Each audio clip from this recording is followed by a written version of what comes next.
Jadi bapak-bapak, ibu-ibu, saudara-saudara semua, ngaji di MTA itu memang ada resikonya. Ya.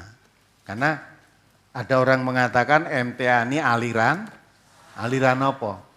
Saat saya bacakan buku ya, ini buku ini penyeru jahanam. Sudah saya pernah terangkan toh, penyeru jahanam di brosur akad pagi sudah dikeluarkan ya? Sudah. Penyeru jahanam tuh. Ini buku yang dikarang oleh H. Muhammad Najih Maimun. Ini mungkin orangnya ikut mendengarkan biar dengar. Membongkar penyimpangan Hizbut Tahrir, Jamaah Tabligh, MTA, LDII, dan Ma'had Al-Zaitun. Semua ini salah, sing bener sing nulis buku tok ini. Ya. Ini dikatakan kan membongkar penyimpangan. Nah, sekarang saya tidak akan membahas LDII, Hizbut Tahrir, enggak saya.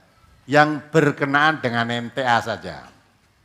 Ya, karena di sini ada yang diarahkan Hizbut Tahrir, Jamaah Tabligh, MTA, LDII, dan Ma'had. Sekarang saya baca apa isi buku ini menurut pengarang ini. Ternyata di sini ajaran sesat MTA. Ajaran sesat MTA. Sungguh banyak penyimpangan dan kesesatan dalam tubuh MTA di bawah ini.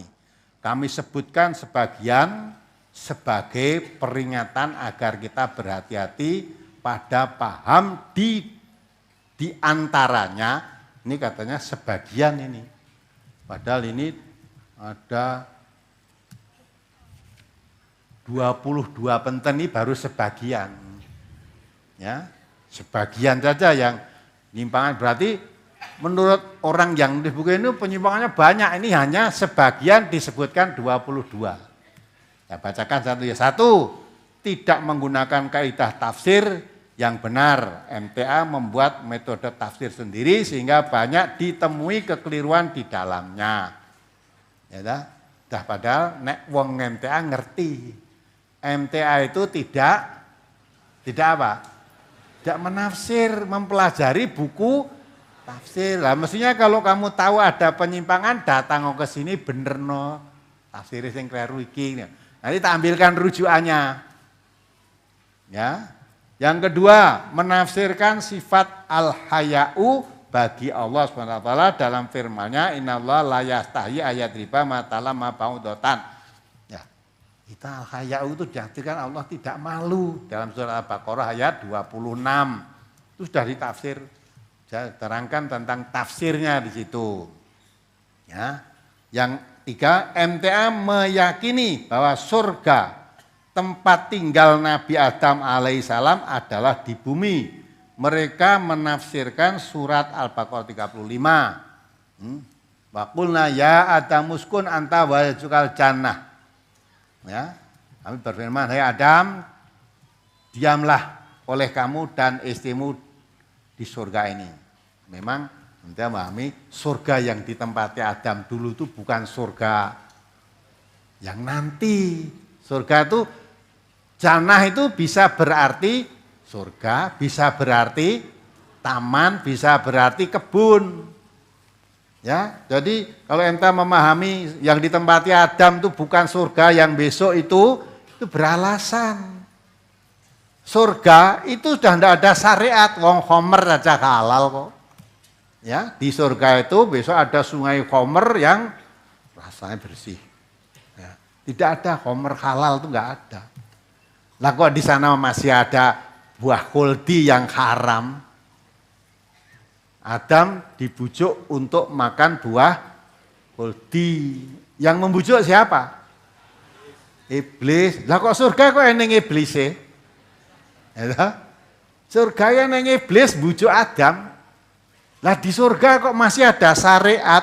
Akhirnya Adam makan buah khuldi diusir. Diusir kemana? Nah, diusir di dunia. Jadi itu di surganya tenan kono terus diusir ke dunia terus di sini ini. Ya lah katanya orang di surga itu khalidina fiha abada. Lah berarti Nabi Adam ora selamanya sudah diusir karo iblis barang lho. Nah, perkara beda paham gitu kita saling menghormati. Tapi dia menganggap itu suatu kesesatan. Bolehlah kamu anggap suatu kesesatan. Tapi memang surga yang ditempati Adam menurut keyakinan yang dia ada berdasarkan beberapa dalil bukan surga yang ditempatkan oleh Allah orang-orang yang bertakwa nanti. Ya. Kalau surga untuk orang yang bertakwa tentu iblis tidak ada di sana. Kalau surga itu tempat ya, bahagia, kesenangan selama-lamanya, tidak ada syariat di sana. Halal haram itu semua halal sudah. Ya, khamr aja halal. Kalau sing di sini mau minum khamr haram, besok udah masuk surga, minumlah khamr sak katok. Tidak haram lagi, gitu loh. Itu. Yang keempat, sekarang 5, yang kelima, meyakini bahwa yang diharamkan hanya 4 saja yang disebut dalam surat Al-An'am ayat 145, sedangkan mereka mengingkari apa yang dijelaskan oleh hadis Nabi Muhammad SAW, bahkan mereka membuang hadis tersebut. Hal ini akan kami bahas tuntas di bawah ini. MTA tidak pernah membuang hadis, enggak. Bahkan di buku yang sudah dibrosurkan juga, kalau Bapak-Bapak masih nyimpen brosur halal haram yang diterbitkan oleh MTA. Tahun berapa itu dikeluarkan? Nah, brosur halal haram. Di situ diterangkan, selainnya apa tadi, Nabi mengatakan, kullu dzinabin minasyiba bahwa haram. Semua binatang yang bertaring, binatang buas yang bertaring itu haram. Kuku yang bercengkeram kuat, berparuh kuat, bercengkeram kuat, haram. Burung itu kuku burung ya, burung itu diterangkan di situ. Mungkin mau krungune setengah-setengah, mula nek ngaji mung saka kadoan, apa meneh ngrungokke radio gak dipotong-potong. Sing seneng dirungokke, sing ora seneng diketok. Nah, itu. Yang keenam, salah dalam mendudukkan ayat-ayat yang ditujukan kepada orang kafir dan mereka mesematkan kepada orang mukmin. Misalnya surat Al-A'raf 40 yang menerangkan bahwa orang masuk surga orang masuk neraka tidak akan masuk surga sehingga ada unta masuk ke lubang. Yang mengatakan itu bukan saya, yang mengatakan siapa? Allah kok. Ya, innalladzina kadzabu biayatina wastakbaru anha la tufatahu lahum abwabus samai wala yadkhulunal jannata hatta yalijal jamalu fi samil khiyat. Wa kadzalika najil mujrimin. Sesungguhnya orang-orang yang mendustakan ayat-ayat kami dan menyombongkan diri terhadapnya sekali-kali tidak akan dibukakan bagi mereka pintu-pintu langit dan tidak pula mereka masuk surga sehingga ada unta masuk ke lubang jarum.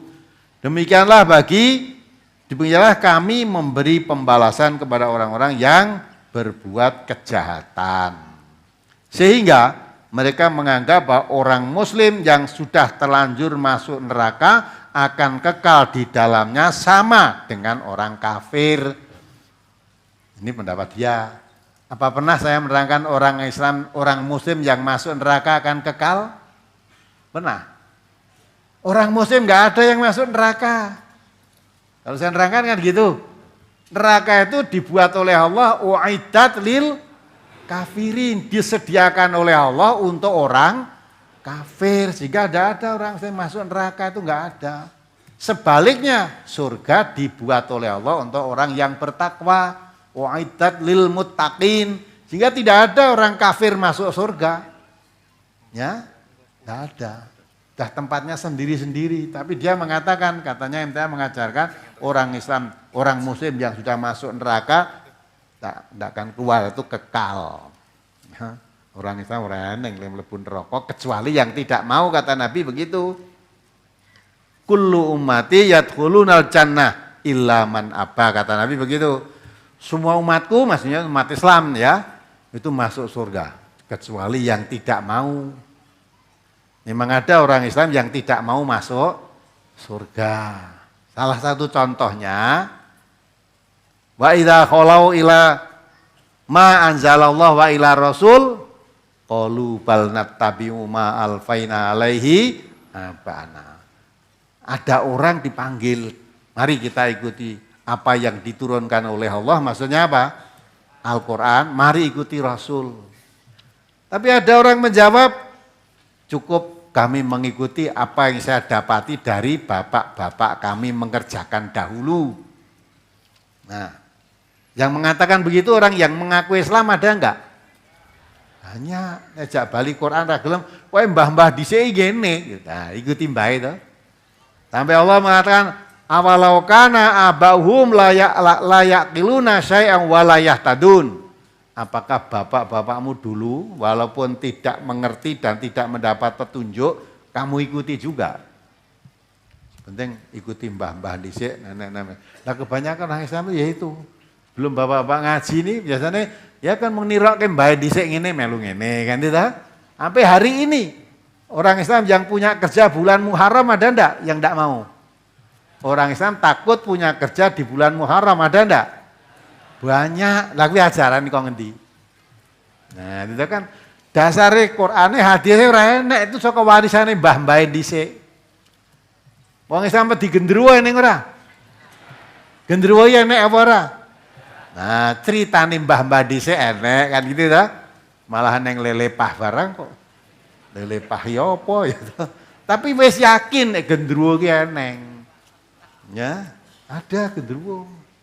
Malah ono kok ditanding main ya. Katanya wong kumpul karo gendruwo tuh anake dadi bloon gitu ta. Nah, piye nakal kuwi. Nek ada anak gendruwo kok mesti sing lanang gendruwone. Ya ta? Kok ora tau enengi sing wedok gendruwone, sing lanang ngumpuli gendruwo wedok terus duwe anak. Kok ora eneng, mesti ceritane sing wedok dikumpuli gendruwo lanang, kok mesti gitu. Apa kabeh gendruwo lanang? Ora enek wedok itu. Nah, jadi itu kita nggak percaya. Kemudian yang ketujuh, menganggap bahwa yang diharamkan oleh Rasulullah hukumnya sekedar makruh saja. Jadi apa yang diharamkan oleh Rasulullah SAW boleh dilakukan. Ya. Ini bertentangan dengan surat memang wa ma atakumur rasulu fakhuduhu wa ma nahan anhu fantahu wattaqullah innallaha syadidul iqab. Ini pun juga kita yakini kan. Apa yang didatangkan oleh Allah Rasulullah kepadamu, pakailah. Apa yang dilarang oleh Rasulullah tinggalkanlah. Memang kita diperintahkan atiullah wa atiur rasul kan itu kan. Taat pada Allah, taat pada Rasulullah. 8. Menganggap bahwa hadis yang sahih bahkan mutawatir sama dengan hadis sahih ya bila bertabrakan dengan Quran dan boleh dibuang. Anda enggak pernah nerangkan gitu. Yang diterangkan MTA, kalau hadis itu sahih tidak mungkin bertentangan dengan hadis sahih kok bertentangan bagaimana? Muhammad itu diangkat menjadi rasul, menjadi nabi karena diberi apa? Quran. Apa mungkin setelah jadi rasul ya ucapannya bertentangan dengan Al-Quran? Tidak mungkin kan? Jadi kalau hadis itu sahih tidak mungkin bertentangan dengan Quran, itu yang diajarkan di sini. Kalau ada hadis sahih kok tampaknya bertentangan dengan Quran, mesti salah dalam memahami. Ya, orang mungkin nabi, kalau nabi bareng dadi nabi ngendikane bertentangan Quran ya dicopot sing dadi nabi. Tidak mungkin itu ya ta? Ya, jadi tidak mungkin hadis sahih kok dibuang, itu tidak mungkin. Hanya perlu diketahui kadangkala hadis itu setiap dikatakan hadis belum tentu dari nabi. Nek dari nabi betul tidak mungkin bertentangan dengan Quran gitu loh. Ini pendapat mereka seolah MTA begitu, sesatnya di itu. 11. Menganggap bahwa petunjuk hadis Nabi Muhammad tidak harus diikuti karena seorang Nabi tidak lain merupakan manusia biasa yang bisa benar dan bisa salah. Paham ini juga termasuk paham ingkarus sunnah dan ini sungguh akan merusak syahadat mereka terhadap Rasulullah karena Rasulullah bersabda fawalladzi nafsi biyadihi ma kharaja minhu illa haq. Ya. Kalau kita memahami Nabi itu manusia biasa, yang mengatakan bukan kita. Yang mengatakan siapa? Allah lewat lisan Nabi suruh mengatakan, Kul inama ana basarum mislukum yuha ilayya. Katakan Muhammad bahwa aku itu manusia biasa mislukum seperti kamu. Manusia biasa seperti kamu. Ya, hanya bedanya yuha ilayya, aku diberi wahyu oleh Allah. Ya, jadi yang mengatakan Nabi manusia biasa itu Nabi atas perintah Allah gitu. Ya, manusia biasa. Karena manusia biasa kalau tidak makan ya lapar. Gitu. Kadang ya haus, kadang ngantuk, kadang tidur, kadang lupa. Jadi, Rasul rakaat pagi tadi, Nabi mestinya sholat 4 rakaat kok cuma 3 sudah salam. Lupa tuh berarti? Nah, manusia biasa ya sok lupa. Hanya Nabi itu terjaga. Ya. Yang dipahami oleh MTA wa ma yantiqu anil hawa in huwa illa wahyu yuha itu maksudnya Al-Qur'an, bukan setiap ngomongan Nabi mesti benar. Ya, kalau salah langsung diingatkan oleh Allah. Tapi yang dikatakan oleh Allah itu wa ma yantiqu anil huwa in huwa illa wa ma yantiqu anil hawa in huwa illa wahyu yuha. Jadi Nabi itu mengatakan itu tidak menurut hawa nafsunya, tapi yang sampaikan Nabi adalah wahyu yang diwahyukan oleh Allah kepadanya. Itu maksudnya Al-Qur'an. Ada orang kan, Nabi menyampaikan Al-Qur'an dianggap Nabi itu kena sihir, tukang, malah dikatakan orang gila, menyampaikan yang luar biasa daripada kebiasaannya. Yang disampaikan oleh Nabi itu wahyu dari Allah. Kalau wahyu dari Allah tidak mungkin ada salahnya. Kalau yang dari Nabi sendiri ada kekeliruan tapi diluruskan oleh Allah. Seperti Nabi mengharamkan apa? Madu. Nabi mengharamkan madu ditegur oleh Allah. Nabi memilih ya untuk mengatasi tawanan perang Badar, ada sahabat yang usul bunuh semua. Ada yang usul tebusan. Nabi menerima yang tebusan. Setelah Nabi menerima tebusan itu diturunkan ayat yang menerangkan bahwa tidak pantas menerima tebusan. Tapi yang dibetulkan oleh Allah, bunuh semua tawanan Badar itu. Itu kan dari Nabi. Itu kan? Ya, tapi diluruskan oleh Allah. Tapi kalau yang dari Nabi yang manusia biasa. Ya, jadi kalau kalimat Al-Quran yang mengatakan wa ma yantiqu anil hawa in huwa illa wahyu yuha. Tidak semua ucapan Nabi itu dari wahyu, ya dah. Maka kalau itu wahyu, tidak ada yang salah. Semuanya benar. Itu Quran. Nah, perkara beda pemahaman begitu tidak masalah, silahkan. Aja itu menganggap sesat gitu. Dalam hukum waris mereka juga tidak menggunakan hadis sahih, tapi hanya dengan ayat Al-Quran. Kita belum pernah membagikan waris.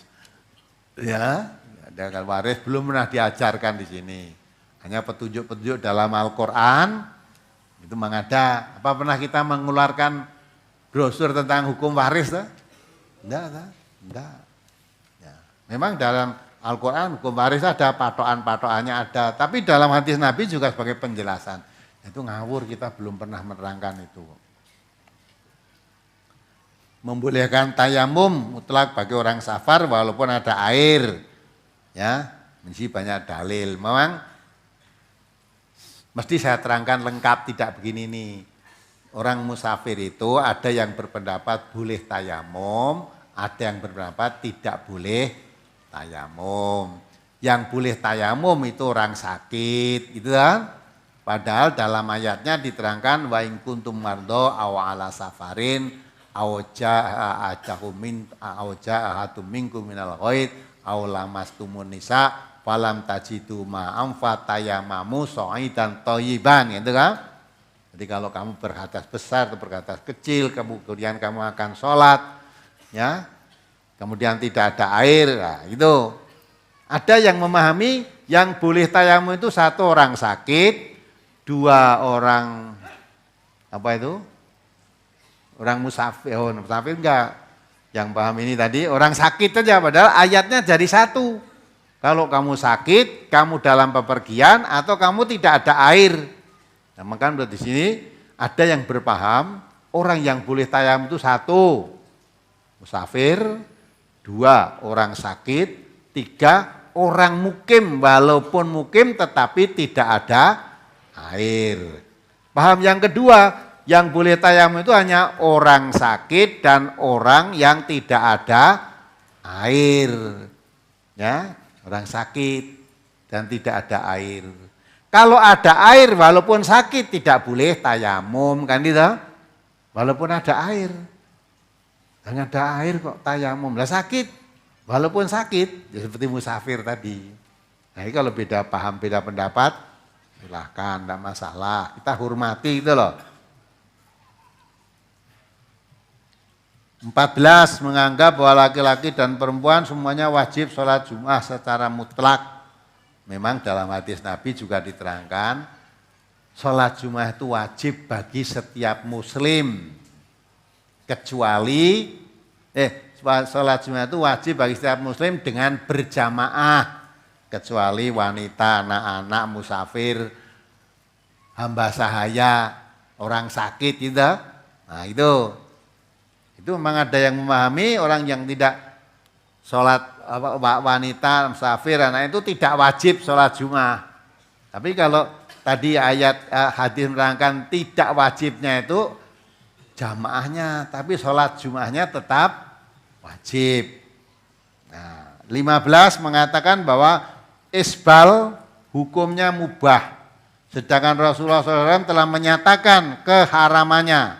Sini tulis hadisnya, An Abdillah bin Umar anna Rasulullah SAW ya, qala alladhi yajurru thawbahu khuyala'a la yandurullah ilaihi yaumal qiyamah.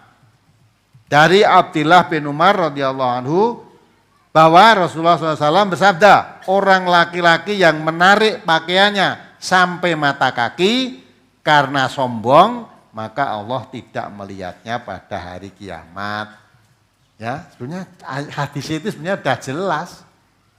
Yang tidak boleh memakai celana sampai dua mata kaki itu kalau apa? Sombong. Ya. Berarti tidak bolehnya karena sombong. Kalau tidak sombong, boleh. Ya.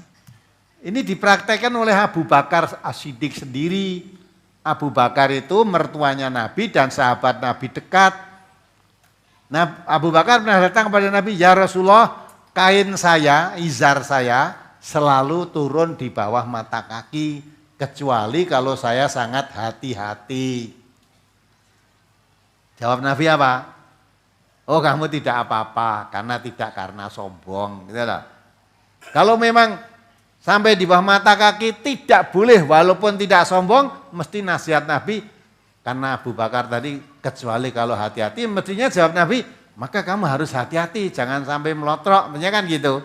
Jawabannya Nabi, tidak apa-apa, karena begitu bukan karena kesombongan.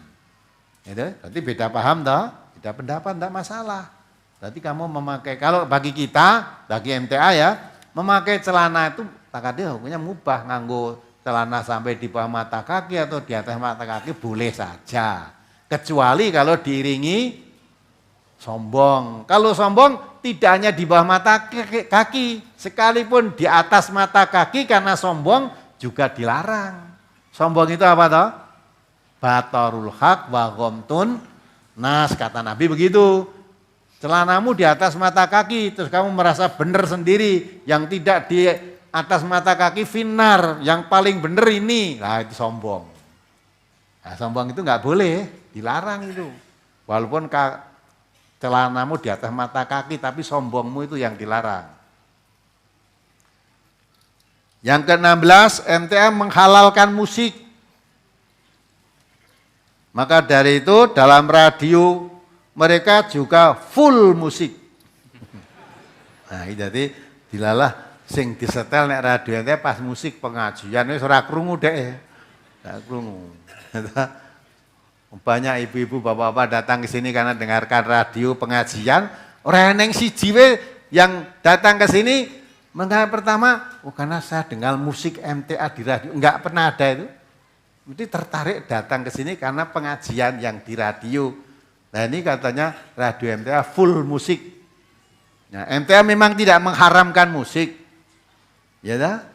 Tidak mengharamkan musik. Zaman Nabi itu ya ada musik kok.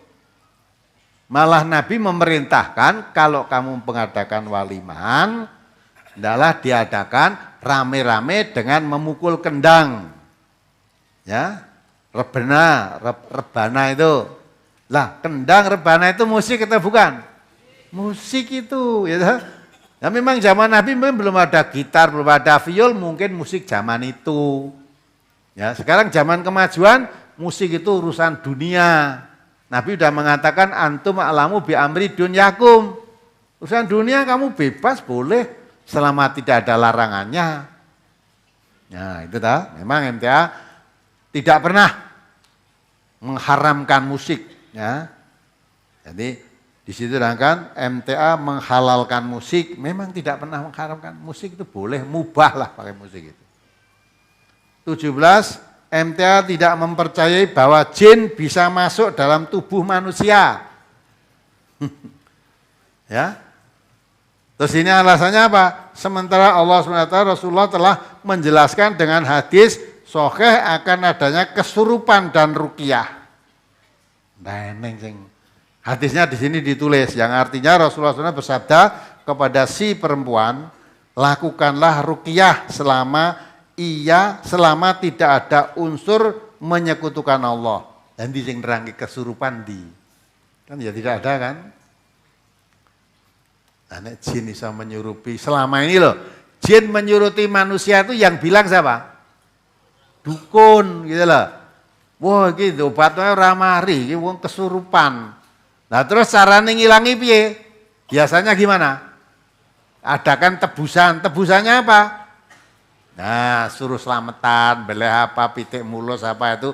Nah, itu terus nanti jinnya digendong, ditanya dulu. Rumahmu mana? Gitu lah. Kayak seloron deleming tekoki rumahmu mana? Sono terus diterke kon wit gede atau kon kuburan sana. Dari omahe kono, gitu dah. Nah, kalau MTA menemui orang begitu itu bukan yang sakit tadi yang diobati. Ya. Itu yang mengobati itu sudah sakit. Karena dengan tetangganya aja udah tidak kenal ke omahmu ngendi jenengmu sapa padahal tonggone tegat. Nah, tidak. Omahmu ngendi padahal tiap hari lah kok teko omahmu ngendi. Namamu siapa? Nah, jare nek dijawab kuwi lho ki sing jawab sing nyurupi. Padahal sing muni ya sing ngomong kuwi. Ya, dia kok jawabnya celometan kadangkala ranya lah memang sakit panas deleming sosok ora mbok tekoni we ngomong dhewe kok. Ya gitu kan. Dan tidak percaya itu ya. Tapi dikatakan sesat. 18 menolak hadis dhaif secara mutlak. Memang hadis dhaif bukan mutlak tidak. Ada yang dipakai hadis dhaif itu sebagai pembatas. Kan saya beri contoh kan. Mina ada hadis sahih. Air itu tidak bisa dinajiskan oleh apapun. Hadisnya sahih.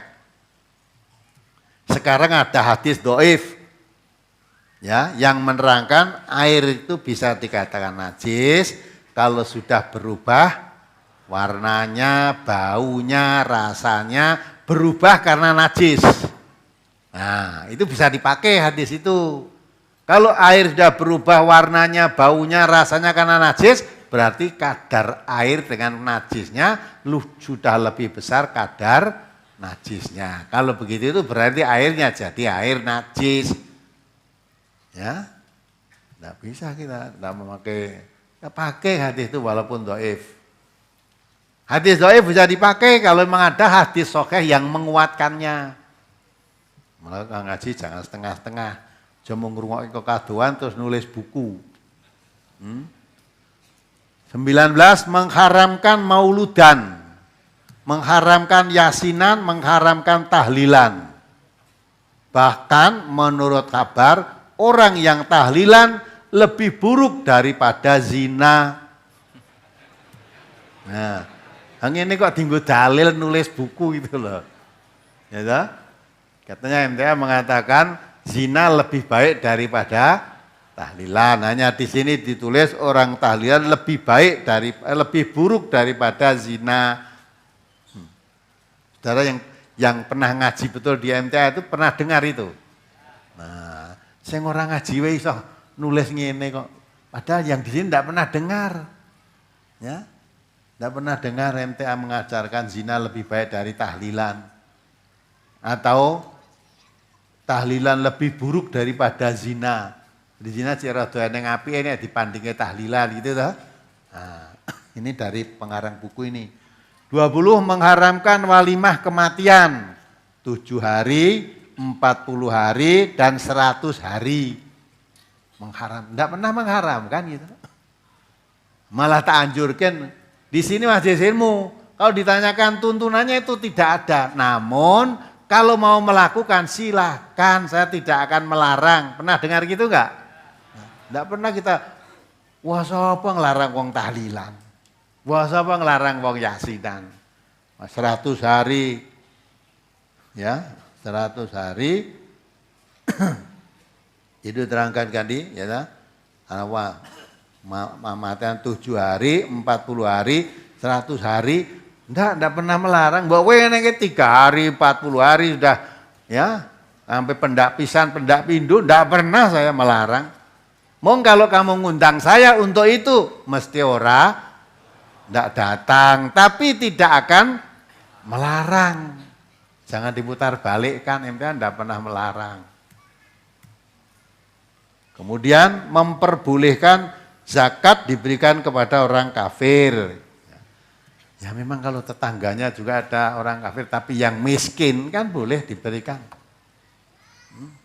Udah tonggone wong Islam kaya-kaya kabeh, ada orang miskin, kafir apa ndak boleh. Kalau ada miskin mengutamakan saudaranya yang muslim, ya baik saja mengutamakan saudaranya. Ini yang 22, yang terakhir, mengharamkan adzan dan iqomah saat bayi dilahirkan. Saya pernah mengharamkan. Brosurnya belum lama dikeluarkan. Bahkan saya nerangkan, adzan dan iqomah, kalau bayi lahir diadzani kuping tengen, diqomati kuping kiri. Ya, memang ada hadisnya, tapi hadisnya ini dhaif. Walaupun sudah diterangkan hadisnya dhaif, mau dilaksanakan silahkan, kan gitu kan? Ya, malah kami contoh ya waktu itu ya pas brosur kita keluar, walaupun hadis itu sudah diterangkan dhaif, kamu tetap mengamalkan karena kamu berpedoman dhaif lah hadis gitu toh. Ya silahkan amalno. Tapi kalau ditanya tuntunannya itu hadisnya dhaif. Ya, kalau dilihat isinya aneh. Bayi baru lahir kok hayyalas sholah, ayo sholat. Apa ora ngerti nek bayine kuwi urung mudeng. Krungu wae urung. Bareng meneh wis rampung kupinge kiwa ganti, qad mati sholah, qad mati sholah. Apa iso nyaut? Ya, sholat telah berdiri, sholat telah berdiri. Yang dikomati itu tidak hanya orang mati pun dikomati kok. Ya, dicemplungi kubur, dikuburnya dikomati. Ketika berangkat dipikul dari rumah diadzani. Ya, pernah tahu enggak gitu itu? Ngangkat ke wong mati. Jam 10 kok enek adzan. Oke, ngangkat ke wong mati gitu ta. Lah kok nek wis dicemplungi di kuburan mau diuruki tanah itu dikomati sik. Lah nek jek kok komati salat mbok salat ya tangi. Ya. Nek jisa tangi berarti urung mati kan gitu kan. Nah, jadi kadang memutar balik pertanyaan ini. Nah, orang yang tidak paham, di MTA ngono tenan, lagi sekarang buku loh. Nah, terus yang terakhir yang saya katakan penyuruh jahanam itu, ini kesimpulannya. Inilah yang tidak dipahami oleh orang-orang MTA. Sekarang ini dakwah sesat. Dakwah sesat MTA ini, mereka semakin merambah ke berbagai daerah. Mereka mempunyai jaringan yang luas dan canggih. Nah, mestinya kalau kamu merasa MTA ini sesat, kamu yang bener tandingono. Wong sesate wani dakwah lewat radio kok kamu sing selamat malah ora wani piye. Sing sesat we canggih lah kok kamu sing selamat ora canggih. Harusnya malu ya. Canggih baik media massa maupun elektronik. Sehingga banyak masyarakat yang dengan mudah terperdaya oleh ajaran-ajaran sesatnya. Nah, maka kalau kamu punya ajaran selamat, tidak mau menyebarkan, dosa kamu. Nah, lah orang-orang do melu sesat, lah sing ngerti sesate kuwi kok. Sing selamat orang ngerti kok. Mestinya kalau kamu kamu mengatakan ajaran sesat, imbangi. Terus kamu sebarkan ajaran yang selamat. Fitrah manusia mesti memilih yang selamat. Ya, ayo. Kamu sebarkan ini. Nah ini, terus jeleknya ini. Sudah saatnya kaum muslimin, para ulama, tokoh masyarakat, dan kaum santri untuk menyatakan perang dengan mereka. Nah, ini ya. Ini kan, ini penyeru-penyeru jahanam. Kalau kamu mengikuti ini, masuk jahanam. Sebab Nabi mengatakan, sibabul muslim fusukun, wa qitaluhu kufrun. Menghina saudaranya sesama muslim, itu fasik. Memerangi orang muslim, itu kafir. Nah orang kafir kan masuk jahanam kan. Apalagi sampai membunuh. Al-qatil wal maktul finnar. Membunuh orang muslim tanpa alasan yang dibenarkan, masuk neraka kamu. Masa beda paham, kamu suka tahlilan, kene enggak suka. Kowe ngadani bayi, kene tidak suka. Gitu kok terus diperangi gitu coba. Orang Islam yang tidak pernah sholat, tidak pernah puasa, ning dijak selamatan-selamatan sergep orang mbok apa-apake. Lah orang Islam wis sholat, wis puasa, wis haji, mung ora tahlilan enek wong mati, ora bancaan wong selamatan, malah mbok perangi. Kuwi jane piye to iki? Ya. Gimana kamu itu? Ya. Saudaranya orang Islam itu siapa? Al-muslimu akhul muslim, wong Islam sedulur wong Islam. Lah titikane wong Islam kata Nabi itu yang membedakan kamu Islam dan kafir adalah sholat. Justru yang tidak sholat ngaku Islam itu kafir. Ning nek wis sholat walaupun tidak adzan bayi, ya, tidak datangi waliman kematian, tapi dia sholat, dia orang muslim. Ya, itu masalah-masalah rencek-rencek kecil-kecil itu masalah furu'iyah. Jangan kamu jadikan alat untuk memusuhi. Ya, aku malah menyatakan perang. Nah ini kan penyeru jahanam kan. Ini sudah dengan gini. Entah saya belum membaca kesalahan yang menurut mereka, menurut dia pengarang buku ini, Hizbut Tahrir itu di mana, Jamaah Tabligh salahnya apa, LDI apa, Ma'had Al-Zaitun apa, kita nggak pernah ngelek-elek Jamaah Tabligh ya tenah, LDII ya tidak pernah, Al-Zaitun tidak pernah, apalagi Hizbut Tahrir ya tidak pernah. Ya, sebab nanti kalau memang itu salah, ya, yang menghukum itu siapa? Allah. Kalau dia yang benar, Allah juga memberi pahala. Lah orang ini menganggap semua tadi salah, yang benar dirinya. Padahal menurut Allah, fala tuzakku anfusakum huwa a'lamu bimanitaqo. Coba dibaca ayatnya. Jangan merasa dirimu suci, surat An-Najm itu ya. Jangan merasa dirimu suci, benar sendiri. Ya tak? Allah yang paling mengetahui, yang bertakwa itu siapa? Yang tahu itu Allah. Jangan merasa kamu merasa bertakwa sendiri, yang lain tidak sepaham dengan kamu, semuanya sesat. Oh jangan. Yang tahu ini sesat, ini takwa itu hanya Allah. Ya dibaca itu ayatnya. Surat An-Najm nomor surat 53 ayat 32. alladzina yajtanibuna kabairal ismi wal fawahisha illal lamama illa rabbaka wasi'ul maghfirah huwa a'lamu bikum iz ansha'akum minal ardi wa iz antum ajinnatun fi butuni ummahatikum fala tuzakku anfusakum huwa a'lamu bimanittaqa. Yaitu orang yang menjauhi dosa-dosa besar dan perbuatan keji yang selain dari kesalahan-kesalahan kecil. Sesungguhnya Tuhanmu maha luas ampunannya, dan Dia lebih mengetahui tentang keadaanmu ketika Dia menjadikan kamu dari tanah dan ketika kamu masih janin dalam perut ibumu. Maka janganlah kamu mengatakan dirimu suci. Dialah yang paling mengetahui tentang orang yang bertakwa. Ya kan? Manusia itu kamu itu Allah yang membuat.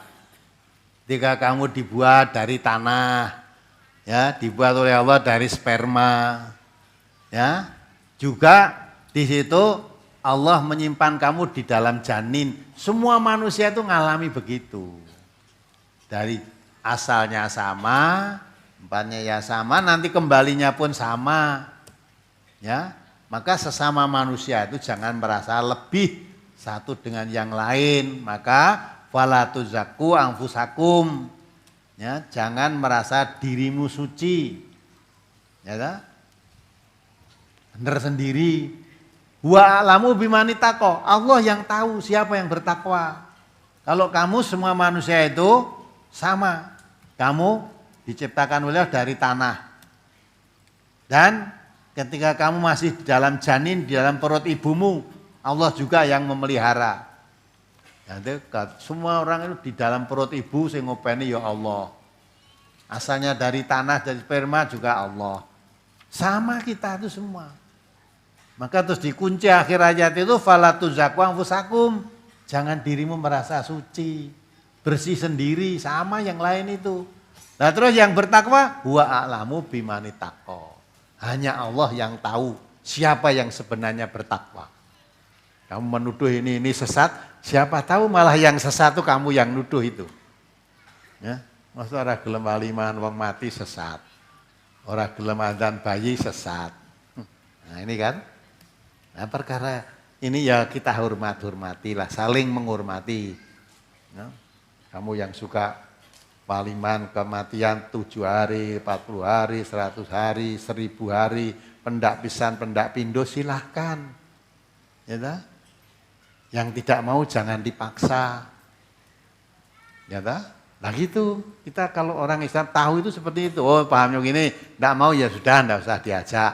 Yang mau jangan disuruh berhenti. Nah tidak disuruh berhenti sendiri, itu urusan dia. Karena ngrungokke radio MTA do mandek dhewe-dhewe iki. Nah, tapi kita kan tidak nyuruh berhenti perkara dia berhenti kan urusan dia sendiri. Kenapa kamu berhenti? Ya. Inilah jadi ini buku ini yang disalahkan tidak hanya MTA saja. Hizbut Tahrir, Jamaah Tabligh, MTA, LDII dan Ma'had Al-Zaitun. Saya tidak akan mengkaji ya tuduhan si pengarang buku itu kepada LDI bagaimana, Jamaah Tabligh bagaimana, Hizbut Tahrir bagaimana, Az-Zaitun tidak mengkaji yang dituduhkan pada MT aja, tuduhannya ternyata yang ditulis di situ tuduhannya MT aja tidak benar. Saya yakin menuduh Hizbut Tahrir, Jamaah Tabligh, LDI ini ya tidak benar dong, dia tidak tahu, hanya krungu-krungu. Krungu-krungu wis dienggo dalil, ya. Tahlilan itu lebih buruk daripada zina, krungu-krungu tadi. Ya itulah, maka hati-hati. Memang orang menganggap suatu kepekaan, baik kata Nabi itu, di waktu orang sudah mulai mematikan Quran dan mematikan sunnah Nabi, orang melaksanakannya seperti orang menggenggam bara api.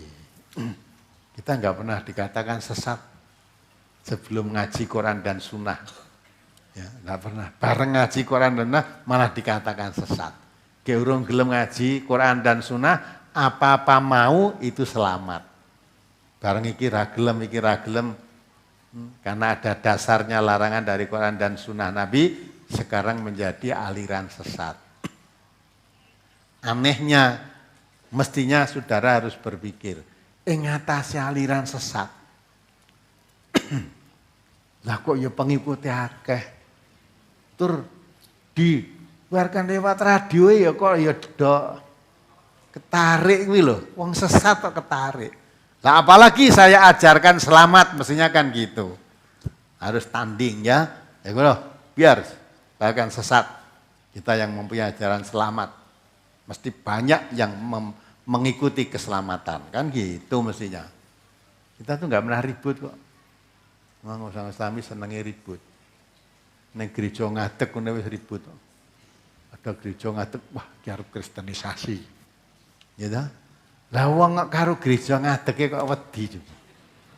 Ya. Tidak sombong, rumah saya itu gandeng gereja. Gandeng betul. Ya, ini gereja, ya, ini gereja ya, madhab utara, rumah saya ada utara. Tembok sebelah kanan ini, ya tembok dinggo gereja, ya tembok dinggo rumah saya. Malah tidak pernah terganggu. Ngaji, sholat, barang ora apa-apa malah. Ora tahu dioprak-oprak. Dan kami juga, anak saya, cucu-cucu saya, enggak ada yang terpengaruh. Melu haleluya itu enggak ada. Enggak ada. Wong kita yakin Islam itu agama yang benar. Dan agama yang dikatakan oleh Allah itu hanya Islam. Kenapa kita harus ribut? Aku nu dakwah. Nah kalau mereka dakwah, kalau kita meyakini yang benar itu Islam, yang batil aja berani dakwah, mengapa yang benar tidak mau dakwah? Nah, harusnya kalau ya wong tawa dagangan paribasane tiruan, kita jual emas murni itu ada jual emas imitasi. Lah kok wis bingung. Ayo orang udah tuku imitasi ya bener murah kok. Ya kan? Lah kalau kamu jual emas murni tidak perlu walaupun orang jualan imitasi wis ben payu-payu rapo. Engko deloe ra wis luntur ireng. Itu enggak perlu kita takut ya. Maka ente enggak pernah mendemo orang mendirikan gereja, enggak. Ribut. Ini ada pendeta masuk kampung, mesti harap mengkristenkan. Lah nek ora itu dikristenke, kuatkan Islami. Kalau ada orang Islam masuk Kristen tuh mesti durung ngerti Islami. Kalau dia paham Islam, enggak mungkin dia masuk Kristen. Malah banyak orang yang Kristen masuk Islam, gitu loh. Jadi kita tidak pernah khawatir apa-apa. Allah pun membiarkan mereka. Coba dibaca ya surat Al-Baqarah 109 tuh. Allah membiarkan kok kita melarang tuh gimana? Surat Al-Baqarah ayat 109. Ini gunanya kita ngaji Quran, ngerti. Terus? Wadda katsirum min ahlil kitabi law yaruddunakum min ba'di imanikum kuffara hasadam min 'indi anfusihim min ba'di ma tabayyana lahumul haqq fa'fu wasfahu hatta ya'tiyallahu bi amrih innallaha ala kulli syai'in qadir. Sebagian besar ahli kitab menginginkan agar mereka dapat mengembalikan kamu kepada kekafiran setelah kamu beriman, karena dengki yang timbul dari diri mereka sendiri setelah nyata bagi mereka kebenaran. Maka maafkanlah dan biarkanlah mereka sampai Allah mendatangkan perintahnya. Sesungguhnya Allah Maha Kuasa atas segala sesuatu. Ya kan? Wadda katsiru min ahlil kitab lau yaruddunakum min ba'di imanikum kuffar. Ya, banyakkan orang ahli kitab Yahudi dan Nasrani. Ya toh? Banyakkan dari mereka menginginkan agar kamu keluar lagi setelah kamu menjadi orang yang beriman, menjadi kafir lagi. Ya. Di ayat 120 coba dibaca. Walan tardha ankal yahud walan nasara hatta tattabi'a millatahum qul inna hudallahi huwal huda wala in ittaba'ta ahwa'ahum ba'dal ladzi ja'aka minal ilmi ma laka minallahi min waliyyin wala nasir. Orang-orang Yahudi dan Nasrani tidak akan senang kepada kamu hingga kamu mengikuti agama mereka. Katakanlah, sesungguhnya petunjuk Allah itulah petunjuk yang benar.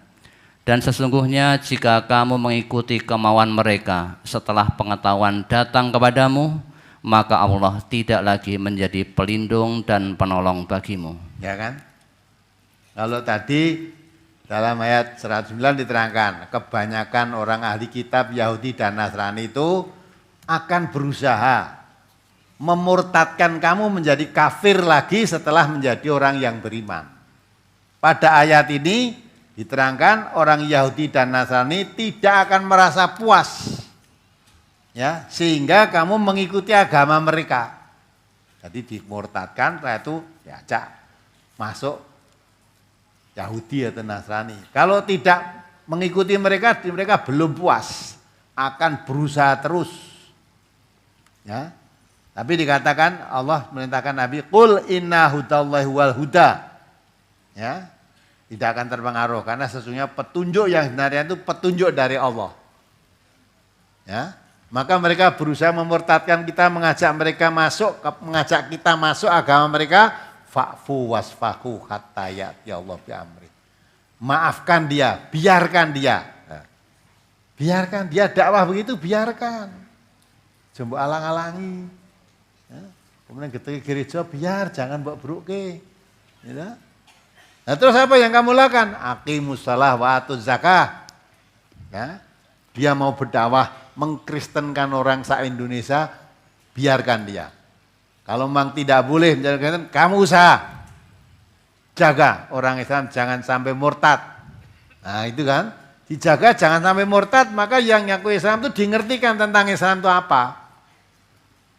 Ya, kita yakin membahas suatu kebenaran, ya. Inna hudallahi wal huda. Tunjuk Allah itu petunjuk yang sebenarnya. Lah ada orang datang bawa petunjuk selain Allah kok kami bingung kenapa. Nah, gitulah. Maka kita perlu ngaji itu punya pendirian yang kuat. Tidak pernah ribut. Nah, orang nanti kalau kamu ya melihat ente perkembangannya makin pesat karena elektronik canggih dan sebagainya, imbangono lah kamu biar menyebarkan ajaran selamat juga biar berkembang pesat. Kalau kamu ajarkan selamat, ini ajaran sesat, fitrah manusia mesti mencari keselamatan. Karena Allah menciptakan manusia itu sesuai dengan fitrahnya. Mencari keselamatan. Jadi mana mau kamu bengak-bengok ora gelem ngimbangi menyebarkan keselamatan ya percuma, tuas kesel, tuas rekoso hatimu. Ya, buat buku ini kan biar orang terpengaruh, apalagi sudah dikomando nyatakan perang. Nyatakan perang ini tadi. Ya dah.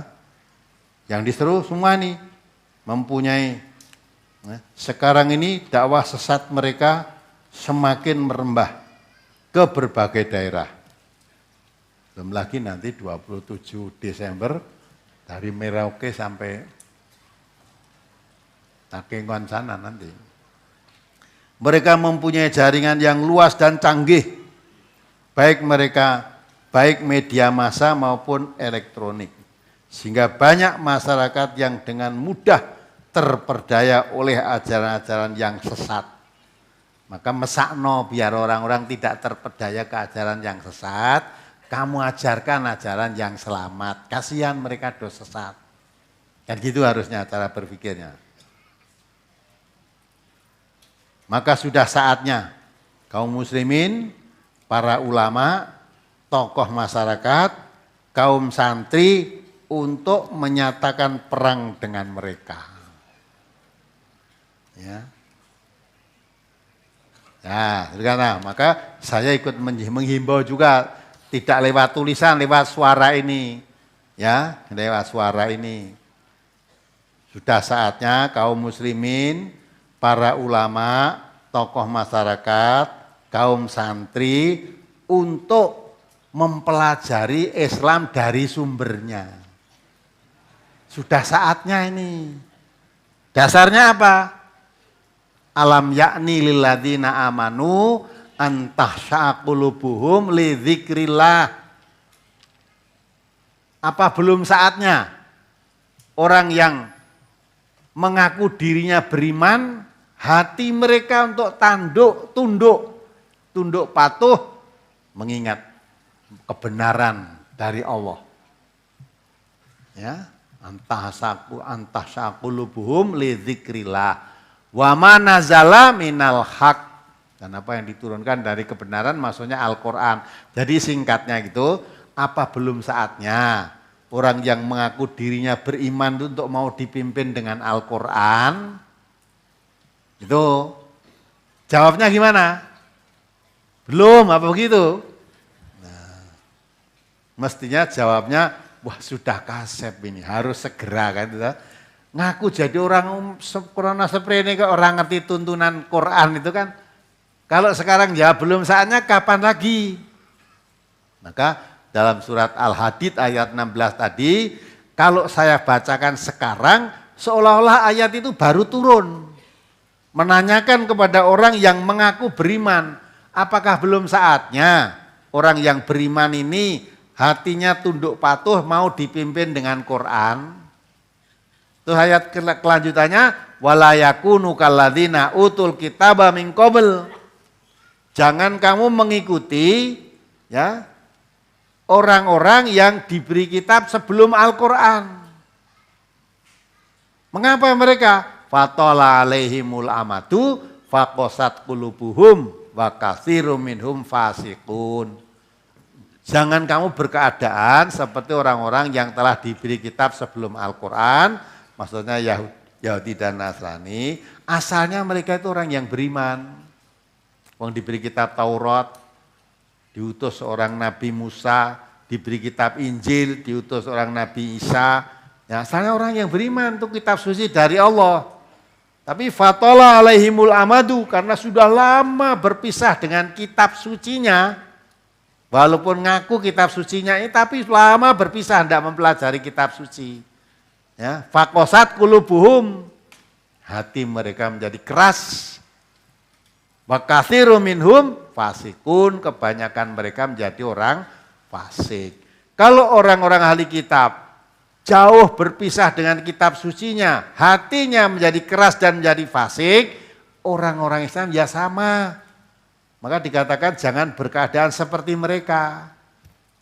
Kalau kamu seperti mereka jauh dengan kisi kitab Al-Quran, jauh dari kitab Qurannya, hatimu jadi keras. Ngakunya Islam, nanti kalau diterangkan Quran, menolak. Tidak mau, masa Quran seperti itu? Dulu tidak seperti itu, dulu kamu ya belum pernah ngerti, sekarang tidak tahu. Nah kok diterangkan Quran, dhisik orang ngono kok. Loh, lah Quran dhisik piye? Nah, maka dulu kamu belum pernah tahu, sekarang makin jauh. Maka kalau orang Yahudi dan Nasrani tidak paham, lama tidak paham tentang kitabnya, hatinya menjadi keras, maka orang Islam kalau lama berpisah dengan kitab sucinya, nanti hatinya juga menjadi keras. Kalau diterangkan Qur'annya tidak makin mencintai tapi makin membenci. Nah, maka Allah melarang, jangan keadaanmu seperti mereka. Kebanyakan mereka akhirnya menjadi fasik. Nah, maka himbauan ini kalau mereka ngajak perang, saya ajak sudah saatnya umat Islam itu segera kembali kepada Quran dan Sunnah. Sehingga bisa mengerti, bisa membedakan antara yang hak dan yang batil, yang benar dan yang salah. Kalau saudara tidak mau ngaji, tidak ngerti yang diajarkan NTA ini sesat apa benar. Orang-orang yang mengatakan ini sesat itu pada akhirnya mereka itu tidak tahu kebenaran. Ya, lah kalau mengajarkan Al-Quran dan terus sesat, terus yang bener yang ngajar ke opo. Ajarkan apa? Itu kan? Ya, saya rasa cukup sekian.